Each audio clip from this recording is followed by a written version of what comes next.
Thank you, Mr. Chairman. Mr. Secretary, good morning. Good morning, Representative. I want to just go over a couple things that have been discussed a little bit here today and try and approach it in a different vein. The first of which is going to be the school employees' retirement. Now, your Department of Ed, has a website called Investing in Pennsylvania Students. And that provides a snapshot of information for every school district in the Commonwealth, including how this proposed budget would impact each district. There's a section under that that's called Proposed 2013-14 Net Pension Savings. Now, under the governor's plan, each school district would save money in their 2013-14 budget, according to what the governor's proposed. Now, I guess my question here is a compound question. Is this short-sighted? Are we in effect kicking the can down the road? Do these savings that are in the proposed budget come at the expense of ensuing years' budgets? And do they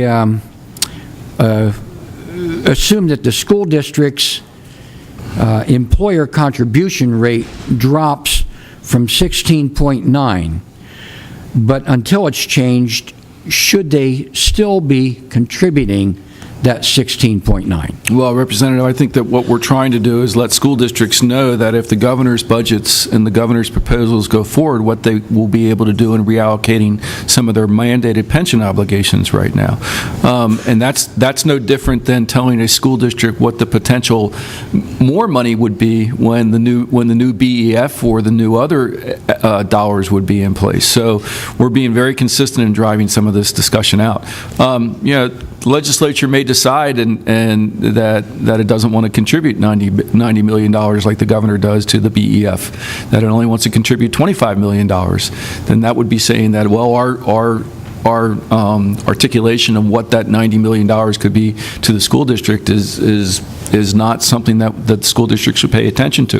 We think it's something that the school district should look at for planning purposes.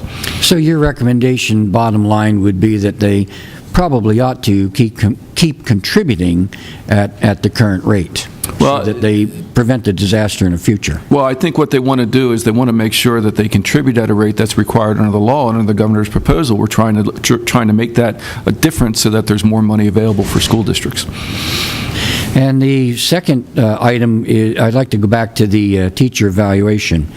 You mentioned a figure earlier of $500 million, and I was trying to correlate that whether it was into the teacher evaluation cost or not. So specifically, how much money is dedicated to that teacher evaluation program this current fiscal year, and how much will be dedicated to that next year? Well, what I mentioned was the amount of money that we spend on professional development in Pennsylvania. So, and that's all sources of funding. Now, if you look at a school district level, they spend approximately, talk to school district superintendents, they spend about minimum 1.5% to 2% of their expenses on professional development programs. And so when you extrapolate that out on a statewide basis, consistently you see different areas. And that's not unheard of in education. We, as I was mentioning before, we're a human-driven enterprise, and the way that we drive changes in our system is that we train teachers differently. We give them opportunities to excel. A lot of the cost is, frankly, paying for substitute teachers to come in as people take time to go to the professional development opportunities. The teacher evaluation system there's multiple lines that help fund that program.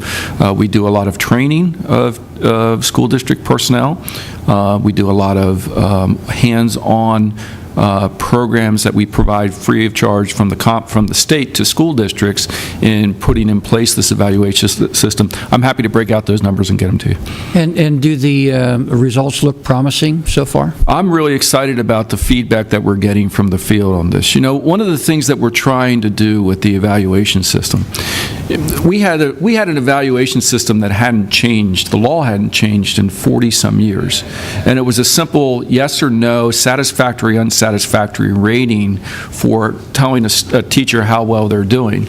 We're going to be able to identify where their strengths and weaknesses are. It could be in classroom management. It could be in content knowledge. It could be in how they put their lesson plan. There's a whole range of things. And what's promising is the feedback of the data that we're going to be giving, we're going to be able to give to teachers and administrators.